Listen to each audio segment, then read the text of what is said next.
आपका स्वागत है। तो ये हमारा एटम्स एंड मॉलिक्यूल्स का क्लास 9 का लेक्चर नंबर 2, जिसमें हम पढ़ेंगे अबाउट एटम्स एंड मॉलिक्यूल्स के बारे में। So let's start it now. Atoms atoms क्या होते हैं? जैसे कि हम पता है, हमने डेल्टन्स एटॉमिक थ्योरी पढ़ी थी, जिसमें हमने पढ़ा था कि जो एटम है is the smallest unit of matter. किसी मैटर की स्मॉलेस्ट यूनिट एटम कहलाती है। So let's write the definition. Atom is the smallest unit of matter. But there is also more thing that can take part in chemical reactions. Atom क्या है? Atom is the smallest unit of a matter that can take part in a chemical reaction. Atom सबसे ज़्यादा matter की सबसे ज़्यादा छोटी unit होती है जो कि केमिकल रिएक्शन में पार्टिसिपेट करती है। अब केमिकल रिएक्शंस क्या होते हैं? जब भी the atoms of the same elements, the atoms of the different elements combine together and form a compound.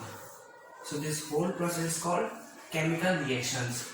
जिसमें क्या होता है, जो एलिमेंट्स के एटम्स होते हैं, एलिमेंट्स के एटम्स, जैसे कि मैंने एलिमेंट लिया Na, atom Na plus Cl, chloride का एटम। तो दोनों ने जब रिएक्ट किया आपस में, तो उन्होंने क्या कंपाउंड बनाया? NaCl, जो कि क्या है? Sodium chloride. तो इस होल प्रोसेस को हम कहेंगे केमिकल रिएक्शंस या केमिकल कॉम्बिनेशंस, जिसमें क्या हुआ कि atoms of the same elements और atoms of the different elements आपस में कंबाइन हुए, उन्होंने कंपाउंड फॉर्म किया।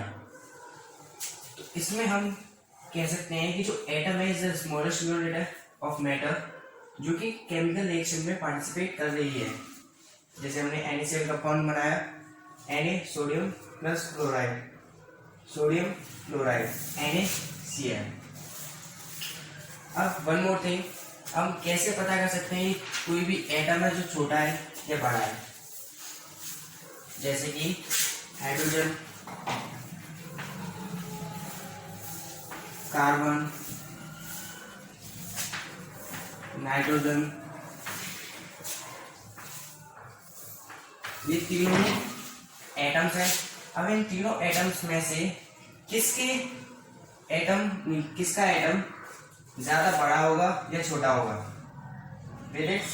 हम एटॉमिक रेडियस के थ्रू नाइट्रोजन, हाइड्रोजन या कार्बन, तीनों के एटम्स की एटॉमिक रेडियस के थ्रू हम पता कर सकते हैं कि किसी भी एटम का साइज ज्यादा है या उससे कम है। जैसे हमें पता है कि जो हाइड्रोजन है उसकी एटॉमिक रेडियस है 0.037 nm, क्योंकि जो एटॉमिक रेडियस होती है किसी भी एटम की नैनोमीटर में मेजर की जाती है। एटॉमिक रेडियस नैनोमीटर में मेजर की जाती है।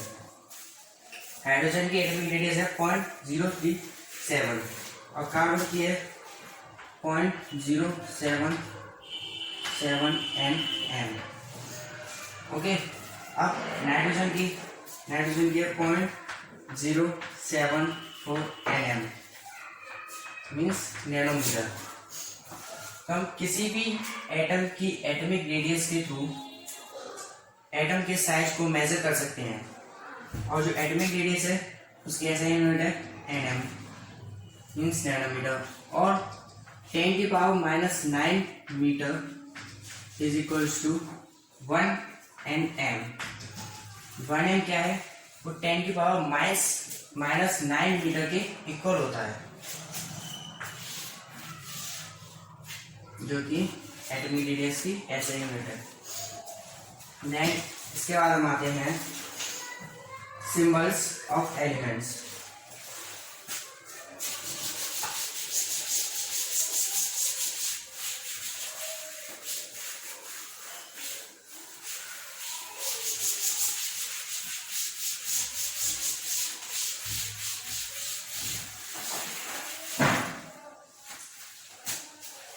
सिंबल्स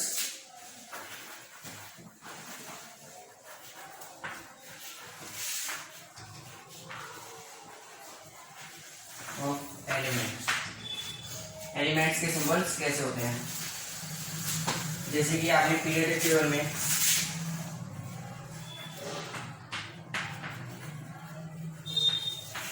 ये हमने देखा होगा, जो एलिमेंट्स और डिफरेंट ब्लॉक्स में बने हुए हैं,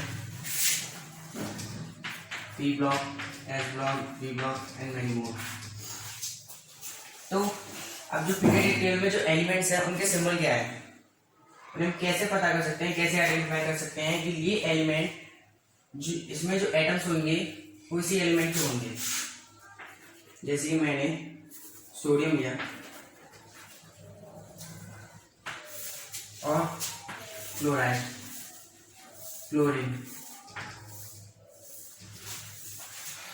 अब इनके सिंबल से जो एलिमेंट है सोडियम और क्लोरीन, हमें तो इनके नेम से पता पड़ गया कि सोडियम है, क्लोरीन है, बट इनके सिंबल्स भी है।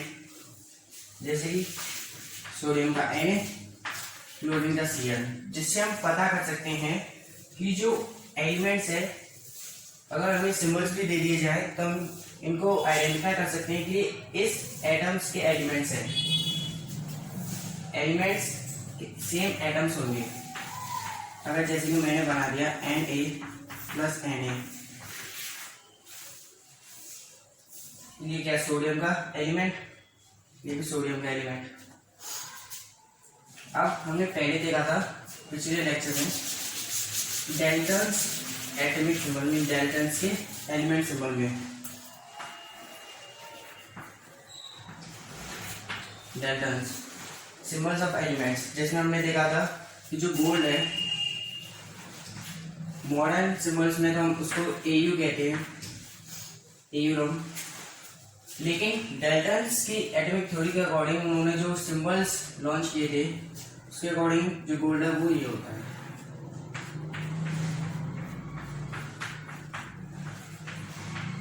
जी, गोल्ड। और हाइड्रोजन,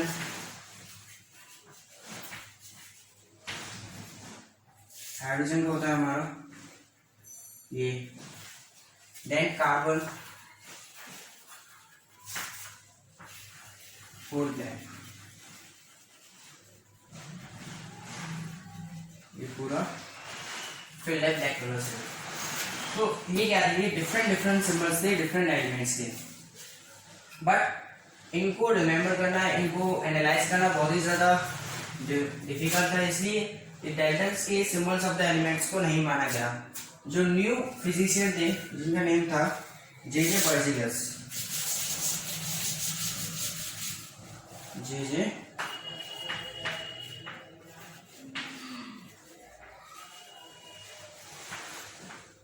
जे बर्जीलियस, इन्होंने modern symbols of the elements launch किए थे, जिसमें इन्होंने बताया था कि जो हाइड्रोजन है और ऑक्सीजन, कार्बन, इनके उन्होंने सिंबल्स बताए थे, जो उन्होंने इनके इंग्लिश नेम्स और लैटिन नेम्स लिए थे। इंग्लिश नेम से ये लिए थे और मैनी मोर भी लिए, जैसे कि इसका हाइड्रोजन फर्स्ट वर्ड, ऑक्सीजन का फर्स्ट वर्ड O, इसके टू वर्ड Ca, और जो ये तो इसके इंग्लिश नेम्स लिए गए थे। ये इन एलिमेंट्स के सिंबल्स इनके इंग्लिश नेम से लिए गए थे, बट कुछ एलिमेंट्स ऐसे थे जिसमें जे बर्जीलियस ने बताया था कि जो एलिमेंट्स उनके नेम लैटिन नेम से लिए जाने चाहिए, जैसे कि सोडियम, सोडियम जिसका क्या होता है Na, और Na जिसका नेटिव नेम है natrium, natrium means Na, means कुछ एलिमेंट्स ऐसे हैं जिनका सिंबल हमने लैटिन नेम से लिया है, जैसे कि कॉपर,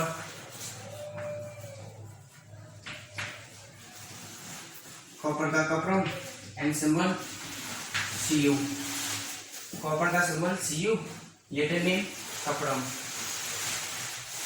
और गोल्ड का AU और इसका Latin name AURUM।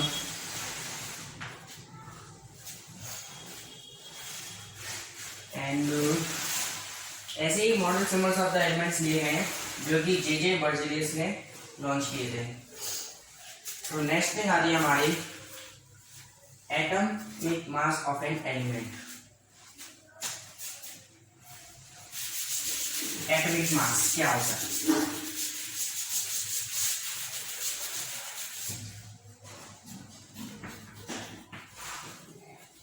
The mass of the atom of an element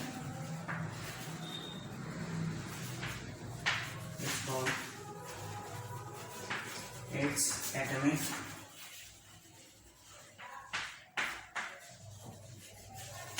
mass। Means किसी भी एटम एलिमेंट्स के एटम के मास को हम उसका एटॉमिक मास कहेंगे। मीन्स किसी भी एलिमेंट्स के एटम के मास को हम उसका एटॉमिक मास कहेंगे। अब एटॉमिक मास की यूनिट क्या होती है? That is you. पहले इसकी यूनिट AMU थी, एमई, लेकिन अब उसकी यूनिट कर दिया सिर्फ यू। ये यूनिट अब यूज नहीं होती। तो अब एटॉमिक मास क्या होता है? एटॉमिक मास होता है, अगर मैं आपको इसको डिस्क्राइब करूं तो इसको ऐसे कर सकते हैं, जैसे कि हमारा एक एटम है। एक एटम में हमने ड्रॉबैक्स पढ़ा था डाल्टन्स एटॉमिक थ्योरी का, जिसमें एटम उन्होंने बताया कि जो एटम है वो इनडिविजिबल है, बट एटम जो है वो भी डिविजिबल है क्योंकि उसमें इलेक्ट्रॉन्स, प्रोटॉन्स और न्यूट्रॉन्स तीनों ही पाए जाते हैं। तो स्ट्रक्चर ड्रॉ करते हैं। प्रोटॉन्स और न्यूट्रॉन न्यूक्लियस में पाए जाते हैं, जिसको हम न्यूक्लियस भी कहते हैं, आगे पढ़ेंगे हम। और सराउंडिंग में इसके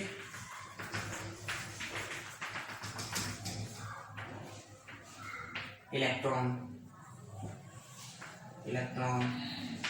सराउंड में इसके इलेक्ट्रॉन्स होते हैं। ओके, अब जो है इलेक्ट्रॉन्स का मास जो होता है बहुत ही ज्यादा कम होता है, मीन्स नेग्लिजिबल माना जाता है इलेक्ट्रॉन्स का मास। इनका मास बहुत ही ज्यादा कम होता है, इसलिए तो जो एटॉमिक मास है, किसी भी एटम का एटॉमिक मास उसके न्यूक्लियॉन्स पर डिपेंड करता है, मीन्स प्रोटॉन्स और न्यूट्रॉन्स पर डिपेंड करता है। अब जितना मास न्यूक्लियॉन्स का होगा,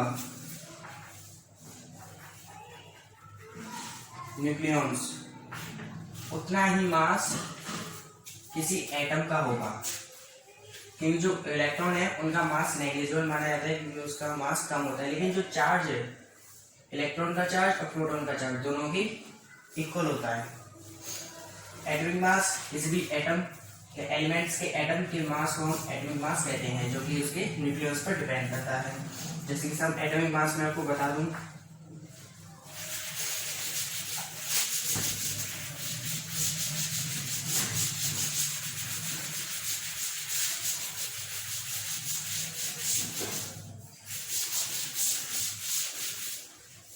जैसे हाइड्रोजन, इसका होता है 1, नाइट्रोजन 14, कार्बन 16, फास्फोरस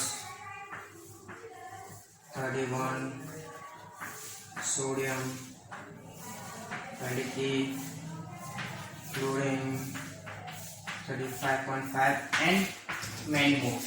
और भी होते हैं, मैंने आपको एग्जाम्पल दिया तो आपको बता दिए हैं इनका एटॉमिक मास में। हाइड्रोजन का एटॉमिक मास क्या है? 1, नाइट्रोजन का 14, कार्बन का 16, फास्फोरस का 31, सोडियम का 23, क्लोरीन का 35.5। इनका जो ये एटॉमिक मास है, ये एटॉमिक मास इनके न्यूक्लियॉन्स पर डिपेंड है। जितना मास इनके न्यूक्लियॉन्स का होगा उतना ही इनका एटॉमिक मास होगा। तो next topic, how do atoms exist. अब हमने देख लिया एटम्स है। एटम किसी मेटल की स्मॉलेस्ट यूनिट जो केमिकल रिएक्शन में पार्टिसिपेट करती है। अब केमिकल रिएक्शन में पार्टिसिपेट करने के बाद ये कंपाउंड बनाती है। या मॉलिक्यूल बनाएगी। तो हमने देखा कि जो एटम है वो फ्री स्टेट में नहीं रह सकता, मीन्स ये स्टेबल नहीं हो सकता। अब इसको स्टेबल होने के लिए या फ्री स्टेट में होने के लिए या तो इसको केमिकल रिएक्शंस करनी पड़ेंगी, केमिकल रिएक्शन, या तो ये केमिकल रिएक्शन में पार्टिसिपेट कर ले या मॉलिक्यूल बना ले या आयंस को फॉर्म कर ले।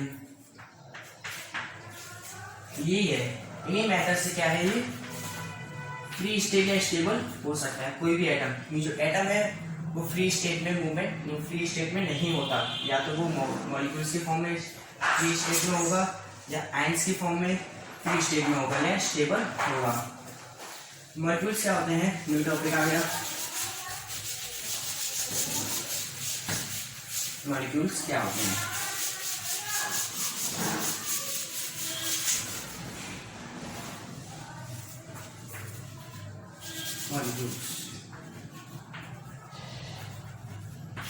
मॉलिक्यूल्स क्या होते हैं? A combination of atoms is called molecule. Easy definition है, combination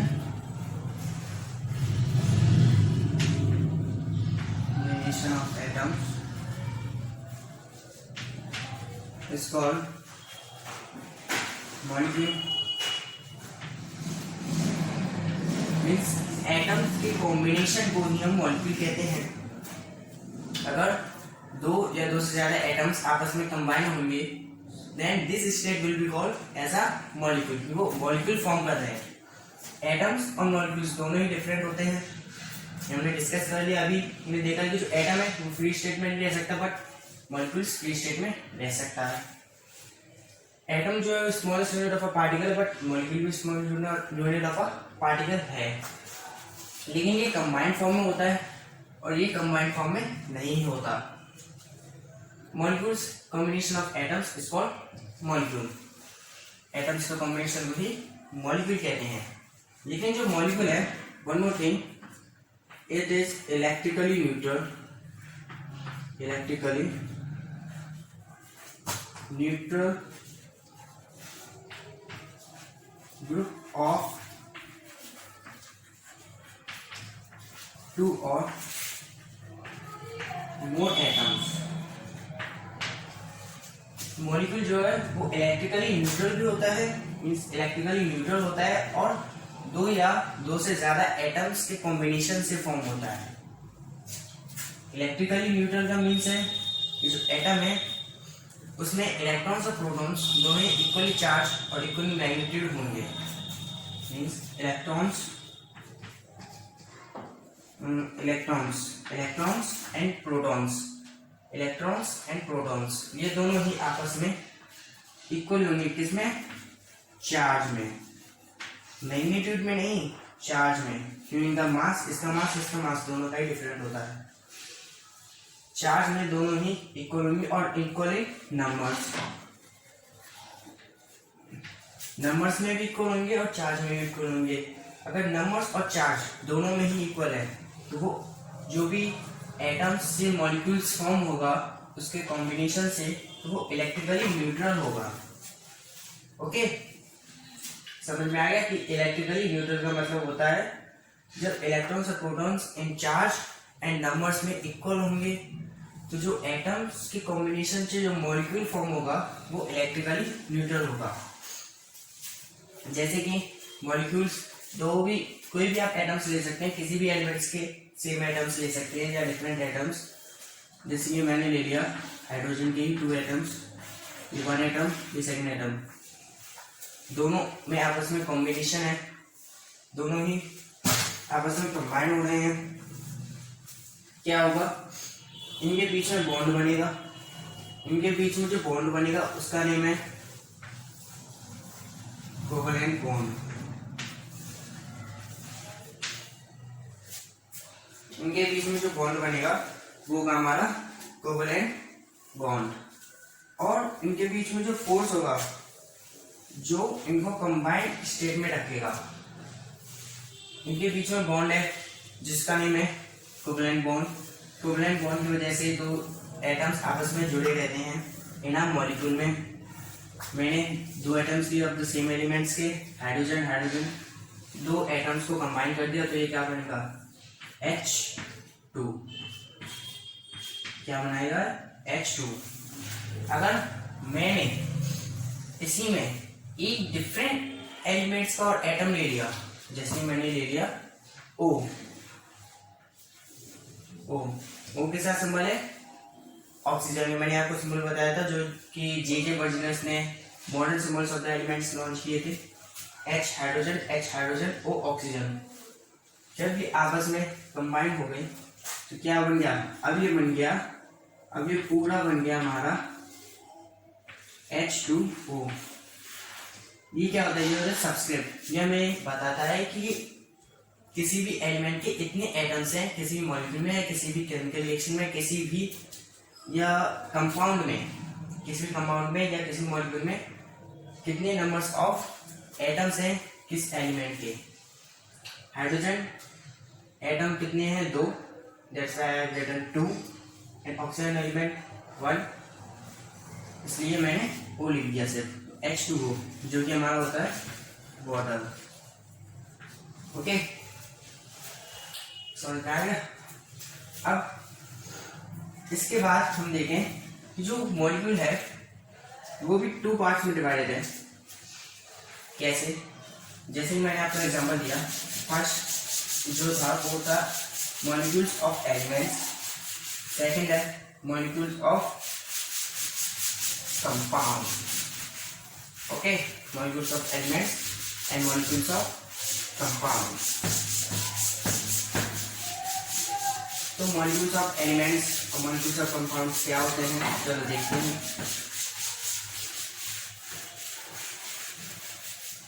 molecules of elements,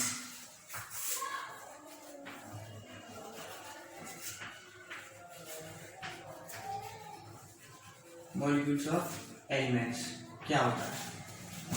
Molecules of elements means the molecules which are formed by the elements of the same element, means elements of the same atoms। जो molecules of elements होंगे वो same atoms, same atoms of an element होंगे, means एक ही element के same atoms होंगे, molecules of elements.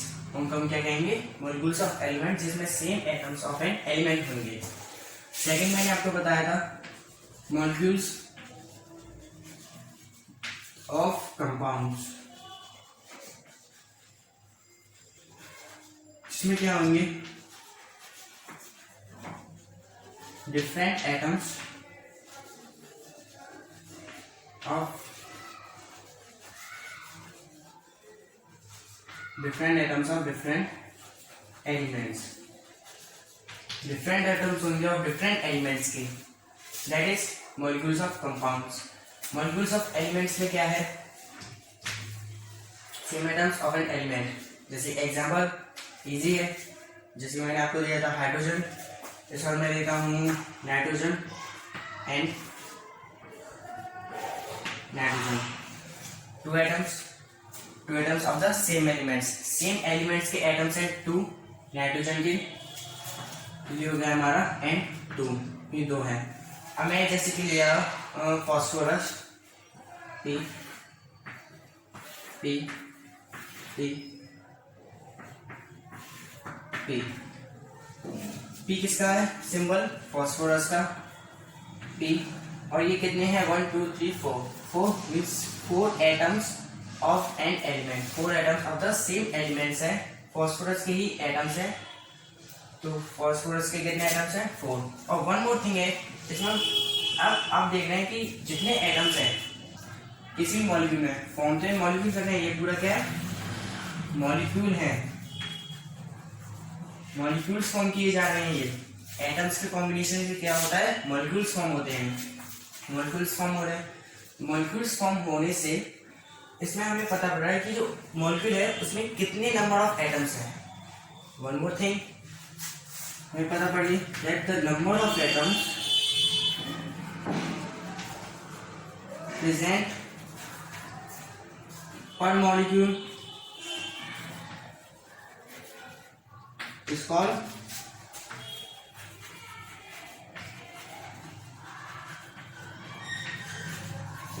atomicity. One more thing, atomicity. Atomicity क्या होता है? किसी भी molecules में the number of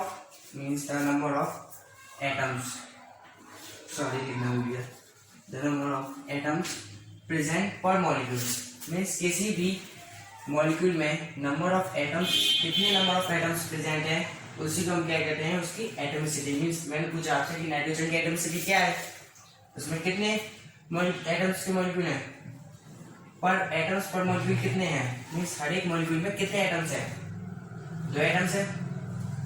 ओके, ये इसकी क्या होगी, एटमिसिटी होगी. और ये इसमें कितने एटम्स हैं पर मॉलिक्यूल में, एक ही मॉलिक्यूल बना रहा है P4, और इसमें कितने एटम्स हैं, 4. ये इसकी फास्फोरस की एटमिसिटी हो गई. जैसे कि मैंने सल्फर लिया, सल्फर जिसकी एटमिसिटी क्या होती है, 8, इसको मैं लिखूंगा S8. ओजोन लिया मैंने, ओजोन O, और इसकी एटमिसिटी क्या है, 3, ओजोन O3. एटमिसिटी होती है हमारी the numbers of atoms present per molecule, या the number of atoms present in A molecule, या किसी भी एक मॉलिक्यूल में नंबर ऑफ एटम्स कितने हैं, उसी को हम कहेंगे उसकी एटमिसिटी. ओके, अब हमने देख लिया the molecules of elements. Molecules of elements में same atoms of an element होंगे. अब मॉलिक्यूल्स ऑफ कंपाउंड्स देखें, ये क्या होते हैं. एटमिसिटी में आपको समझा चुका हूँ, the number of atoms present per molecule is called atomicity. Atomicity बहुत ज्यादा इंपॉर्टेंट टॉपिक है, भूलना मत करिए.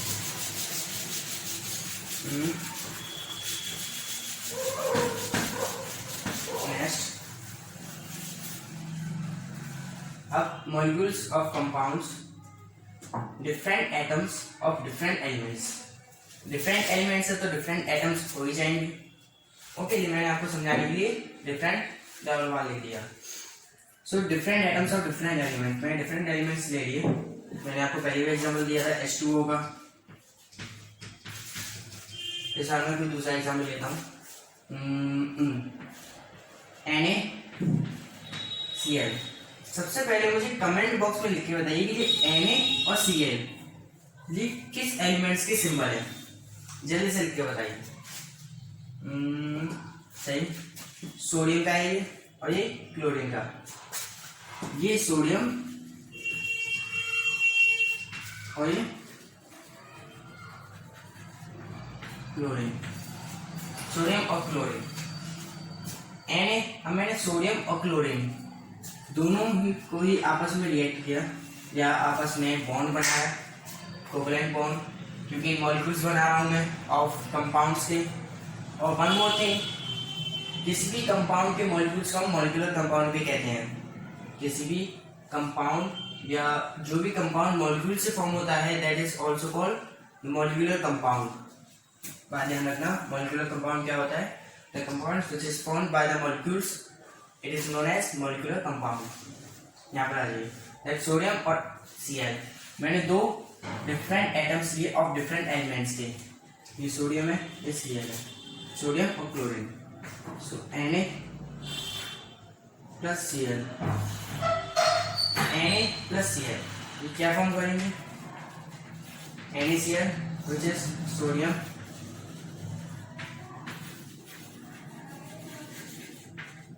Sodium chloride. इसमें क्या है, डिफरेंट एटम्स हैं और डिफरेंट एलिमेंट्स. डिफरेंट एलिमेंट्स के डिफरेंट एटम्स हैं जो कि कंपाउंड को फॉर्म कर रहे हैं NaCl. इसमें क्या था, सेम एटम्स ऑफ एलिमेंट्स से, मींस नाइट्रोजन है तो नाइट्रोजन के ही एलिमेंट्स है, फास्फोरस है तो फास्फोरस के ही एलिमेंट्स है, ओजोन है तो ओजोन के एलिमेंट्स है, सल्फर है तो सल्फर के ही एलिमेंट्स है, या सल्फर के ही एटम्स हैं. तो इसमें क्या है, डिफरेंट एटम्स है. एक एटम है हमारा नाइट्रोजन का, एक एटम है हमारा क्लोरीन का, दोनों ही डिफरेंट है. ये क्या फॉर्म करेगा, molecules of compound which is known as molecular compound. Okay, अब हमने देखा फर्स्ट अभी हमने देखा था कि जो एटम्स है वो फ्री स्टेट में नहीं रह सकते, इसलिए क्या करते हैं वो आपस में केमिकल रिएक्शंस करते हैं। केमिकल रिएक्शन करने के बाद मॉलिक्यूल्स फॉर्म करते हैं, आयंस भी फॉर्म करते हैं। तो हमने मॉलिक्यूल्स देख लिया, आयंस भी देख लिया, आयंस देखेंगे हम। उससे पहले हम वन मोर थिंग स्टडी करेंगे, दैट इज एटॉमिक मास। हमने पढ़ लिया मॉलिक्यूलर मास क्या होता है। ऐसे करते हैं, इसको नेक्स्ट वीडियो में पढ़ेंगे। पहले हम आगे चलते हैं, नेक्स्ट टॉपिक आयंस। आयंस क्या है, हमारा वन मोर टॉपिक है आयंस, इसको पढ़ लेते हैं। आयंस क्या है, जैसे कि मैंने आपको एक बात बताई थी, जो एटम है वो इलेक्ट्रिकली न्यूट्रल है। अगर इलेक्ट्रिकली न्यूट्रल कोई एटम नहीं है तो वो क्या फॉर्म करेगा, सोचिए। अगर कोई एटम है जो कि इलेक्ट्रिकली न्यूट्रल नहीं है वो क्या फॉर्म करेगा, वो फॉर्म करेगा आयंस। क्या फॉर्म करेगा, या आयंस, आयंस को फॉर्म करेगा वो। तो आयंस क्या होते हैं, जैसे मैंने आपको बताया था इलेक्ट्रिकली न्यूट्रल का मतलब क्या है। इलेक्ट्रिकली न्यूट्रल का मतलब है कि the number of protons and neutrons, जो नंबर ऑफ प्रोटॉन्स होंगे और न्यूट्रॉन्स होंगे दोनों ही इक्वल होंगे in charge and magnitude, equal in charge and numbers में। तो आयंस देखते हैं, चलो आयंस क्या होता है। Ions positively charge proton, negatively charge electron, और the thing which doesn't have charge that is neutron. ये क्या है, ये क्यों है, इसके सब एटॉमिक पार्टिकल्स है, किसी भी एटम्स के सब एटॉमिक पार्टिकल्स। अगर हम सब एटॉमिक पार्टिकल्स में से इलेक्ट्रिकली न्यूट्रल होता है एटम, उसमें से अगर हम प्रोटॉन्स इलेक्ट्रॉन्स, प्रोटॉन्स तो ट्रांसफर नहीं होते, इलेक्ट्रॉन्स अगर हमारे गेन हो जाए या लॉस हो जाए, गेन या लॉस, इन दो थिंग्स से देयर टू मेथड्स होते हैं आयंस को फॉर्म करने के लिए। आयंस कैसे फॉर्म होते हैं, या तो किसी भी एटम्स में से इलेक्ट्रॉन्स गेन किए जाएं या लॉस किए जाएं, तब हम कह सकते हैं कि जो एलिमेंट जो फॉर्म होगा वो होगा आयन।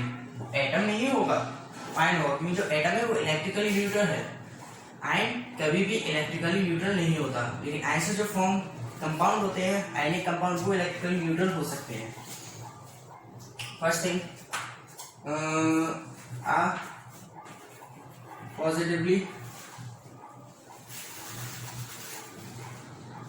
पॉजिटिवली और negatively atom is called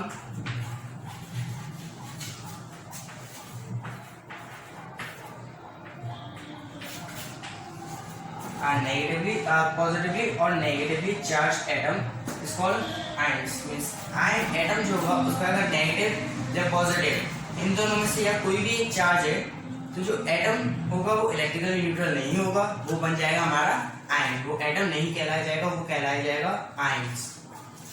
ions कैसे फॉर्म होते हैं, let's study by one example. एक एग्जांपल से हम समझते हैं कि जो आयंस है वो कैसे फॉर्म होते हैं। So let's start it. Example हम लेंगे, सिंपल एग्जांपल सोडियम का, जो भी सिंपल है। नेट्रियम से लिया गया इसका सिंबल Na, नेट्रियम Na, जिसमें number of protons 11, number of electrons भी 11, क्योंकि जो इलेक्ट्रॉन्स और प्रोटॉन्स होंगे किसी भी एटम में वो इक्वल होंगे। और न्यूट्रॉन्स की बात हम अभी नहीं कर रहे, हम बस इलेक्ट्रॉन और प्रोटॉन्स की बात कर रहे हैं। अब सोडियम की वैलेंसी क्या होती है, 1। सोडियम की वैलेंसी होती है 1। तो ये अपना एक इलेक्ट्रॉन अगर लूज कर देगा, एक इलेक्ट्रॉन इसने लूज कर दिया, मतलब कि एक इलेक्ट्रॉन इसने अपना ट्रांसफर कर दिया किसी को भी, किसी भी अदर एटम को, क्या होगा, इसमें 11 तो प्रोटॉन ही रहेंगे, 10 न्यूट्रॉन हो जाएंगे। फिर क्या होगा, 11 और ये -10, इस पर क्या हो जाएगा 1 प्लस का चार्ज, क्या होगा, +1 का चार्ज हो जाएगा इस पर। ये प्लस है, ये प्रोटॉन है, नंबर ऑफ प्रोटॉन, और ये नंबर ऑफ न्यूट्रॉन इलेक्ट्रॉन है। ये नंबर ऑफ प्रोटॉन्स है, ये नंबर ऑफ इलेक्ट्रॉन्स है। जब इसने अपना एक इलेक्ट्रॉन ट्रांसफर कर दिया या लूज कर दिया, क्या फॉर्म हो गया, इसमें 10 इलेक्ट्रॉन्स हो गए, इसलिए एक अपना इलेक्ट्रॉन ट्रांसफर कर दिया। तो इसमें क्या हुआ, उस पर कौन सा चार्ज आ जाएगा, उस पर आ गया पॉजिटिव चार्ज, देन Na+। आपने अपनी बुक में भी देखा होगा कि बहुत से होंगे जो एलिमेंट, जो एटम्स होंगे उसमें चार्ज लगा होगा। जो एटम नहीं है वो है आयंस। आयंस को फॉर्म कर लिया उन्होंने, क्योंकि उन्होंने अपने इलेक्ट्रॉन्स को या तो लूज कर दिया है या गेन कर लिया है। अगर वन मोर थिंग, अगर जो इलेक्ट्रॉन्स है वो लूज किए जा रहे हैं, गेन किए जा रहे हैं, तो इन जो एटम्स को हम क्या कहते हैं, इन आयंस को हम क्या कहते हैं, क्योंकि एटम्स तो कहलाएंगे जाएंगे, आयंस कहलाएंगे, तो इनको हम क्या कहेंगे, इनको हम कहेंगे कैटायंस और एनायंस। कैटायंस और एनायंस, कैटायंस और एनायंस क्या होते हैं, कैटायंस वो होते हैं जो कि इलेक्ट्रोपॉजिटिव आयंस होते हैं। Electropositive ions are called cations and electronegative ions are called anions. Electropositive ions are called cations and electronegative ions are called anions। अब जो सोडियम है उस पर पॉजिटिव चार्ज है, मीन्स इलेक्ट्रोपॉजिटिव आयन है। इलेक्ट्रोपॉजिटिव आयन कौन सा होता है, कैटायन, तो ये कैटायन है। और जैसे कि मैंने ले लिया क्लोरीन, क्लोरीन जिसमें 17 प्रोटॉन 17 ही न्यूट्रॉन, भी नंबर ऑफ इलेक्ट्रॉन प्रोटॉन दोनों सेम होंगे, इक्वल होंगे, चार्ज में भी और नंबर्स में भी। इसने अपना एक इलेक्ट्रॉन क्या कर दिया, इसने अपना एक इलेक्ट्रॉन गेन कर लिया। इसने क्या किया, एक इलेक्ट्रॉन गेन किया। मीन्स किसी एलिमेंट ने क्या किया होगा, अपना इलेक्ट्रॉन लूज किया होगा, उसी से इसने अपना एक इलेक्ट्रॉन गेन कर लिया। तो इसमें क्या होगा, प्रोटॉन तो उतनी रहेंगे, नंबर ऑफ प्रोटॉन्स ये बढ़ते या ये कम ज्यादा नहीं होते, ये न्यूक्लियस के अंदर होते हैं। अब कम ज्यादा क्यों नहीं होते, मैं आपको नेक्स्ट चैप्टर में बताऊंगा। 18 न्यूट्रॉन, क्यों इसमें क्या किया, एक इलेक्ट्रॉन गेन किया है। इसमें क्या होगा, 17 + 17 - 18 क्या आएगा हमारा, -1, ओके, -1। इसमें हमारा क्या है, नेगेटिव चार्ज है, तो हम लिख सकते हैं Cl-, क्योंकि इस पर नेगेटिव चार्ज, और नेगेटिव चार्ज जो भी आयंस होता है means electronegative ions are called anions. तो हमारा क्लोरीन आयन जो है वो एनायन है। और ये क्या है, जो मोस्ट ऑफ द मेटल्स और नॉन मेटल्स होते हैं, most of the metals and non metals बात कर रहा हूँ। जो मेटल्स है, first metals most of the metals are form cations. जो मेटल्स होते हैं, मोस्ट ऑफ द मेटल्स वो कैटायंस को फॉर्म करते हैं, और जो most of the non metals होते हैं वो एनायंस को फॉर्म करते हैं। ये फॉर्म होते हैं बाय द नॉन मेटल्स, और ये फॉर्म होते हैं बाय द मेटल्स, और ये फॉर्म होते हैं by the non metals. But there is also one non metal, two non metals, those are hydrogen and ammonium chloride. ये जो है जिन पर पॉजिटिव चार्ज होता है तो ये दोनों ही नॉन मेटल्स, लेकिन ये भी मेटल्स में ही काम किए जाते हैं। ये भी कैटायंस को ही फॉर्म करते हैं, ये भी इलेक्ट्रोपॉजिटिव आयंस हैं। क्यों है, इसके लिए भी एक एग्जेप्शन है कि जो ये है ना हाइड्रोजन, ये इलेक्ट्रॉन्स को लूज नहीं करते, ये इलेक्ट्रॉन्स को गेन नहीं करते, लूज करते। क्योंकि हमने पढ़ा था जो एनायंस है वो इलेक्ट्रॉन्स को गेन करेंगे, लेकिन ये क्या है, इलेक्ट्रॉन्स को लूज करते हैं, इसलिए इन्हें भी कैटायंस की कैटेगरी में रखा गया है। हाइड्रोजन और अमोनियम, ये दोनों क्या है, हाइड्रोजन एनायन और अमोनियम आयन। अब नेक्स्ट टॉपिक क्या आते हैं, आयनिक कंपाउंड। जो आयनिक कंपाउंड क्या होते हैं, किसी भी दो आयंस को मिलाने पर जो कंपाउंड फॉर्म होंगे वो आयनिक कंपाउंड होंगे। ओके, मैंने 2 आयंस ले लिए, इसको रखना पड़ेगा।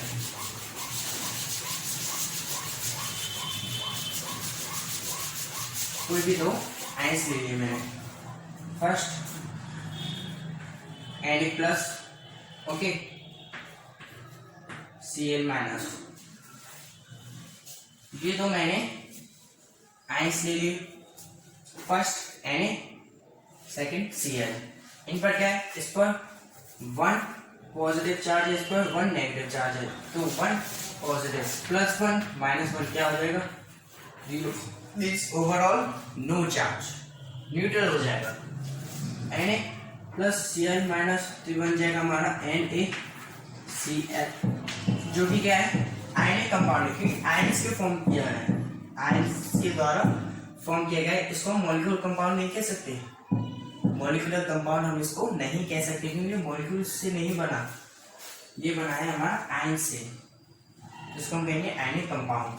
अब जो आयनिक कंपाउंड है पॉजिटिवली और नेगेटिवली चार्ज होते हैं, जिसमें इनको आपस में, इनके बीच में जो बॉन्ड होता है, इसके इन दोनों के बीच में, कोई भी आयंस के बीच में जो फोर्स होता है, जिसमें जो आयंस होते हैं वो आयनिक कंपाउंड में बने रहते हैं, that is electrostatic force, electrovalent, उसको हम कहते हैं electrostatic force, electrostatic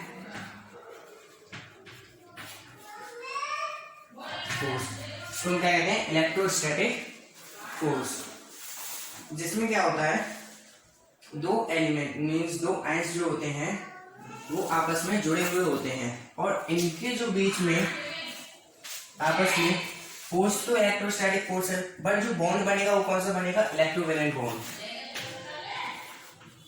electrovalent bond means दो आयंस में आपस में फॉर्म होंगे, आयनिक कंपाउंड बनाएंगे, तो उसमें क्या होगा, उसमें ये बीच में आयनिक कंपाउंड को फॉर्म करेंगे, तो उसमें बीच में हमारा कौन सा बॉन्ड होगा, इलेक्ट्रोवैलेंट बॉन्ड होगा।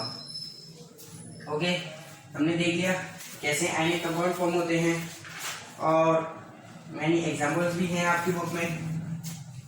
सेकेंड, अब इसके आगे नेक्स्ट टॉपिक आएगा हमारा केमिकल फॉर्मूला, मीन जो मॉलिक्यूलर मास क्या होता है, मॉलिक्यूलर कंपाउंड कैसे फॉर्म करते हैं, और जो केमिकल फॉर्मूले होते हैं NaCl, CH3CH3COOH और NH4 CH4 मीथेन, ये कैसे फॉर्म होते हैं, इसको हम नेक्स्ट लेक्चर में देखेंगे। तो इसी के साथ थैंक यू। बट अभी तक आपने हमारा चैनल अभी तक सब्सक्राइब नहीं किया है तो वो लाल वाला बटन दब जाना चाहिए। तो फिनिश।